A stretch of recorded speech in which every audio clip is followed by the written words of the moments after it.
Yeah, he's huge. He came walking in, said hi, introduced myself. Big guy, looks physical, has bounced around a couple teams here in the big leagues. Excited to have him. What can you really learn about somebody in 12 games?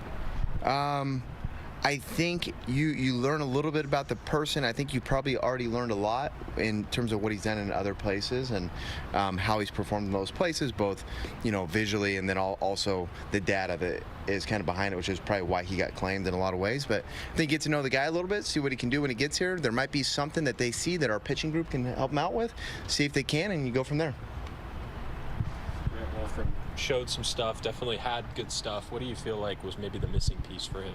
I feel like he was trending up, quite a bit. I felt like, he had that one really good outing on the doubleheader day against the Mets. I think there was probably 5 or 6 outings around it where kind of sprayed the ball in a lot of ways, wasn't in the zone, got himself in trouble.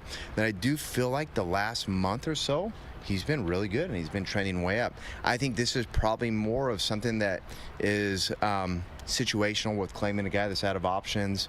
He was kind of the guy that it landed on. I think this is super normal for young relievers in the big leagues. They use their options. So Wolfie impressed us in a lot of ways. We're really proud of him and we're really excited about him right now. We had him around yesterday, but how is it to officially get Westberg back? Oh, it's great, yeah. So I've been talking trash to him yesterday. I've been talking trash to him today about DHing. So somebody to talk trash to and give a hard time, and it's a big personality that comes in that also happens to be a really good player. So, we missed him in a lot of ways this year. On the field, off the field, the whole package. So he's had some kind of freak injuries in some ways.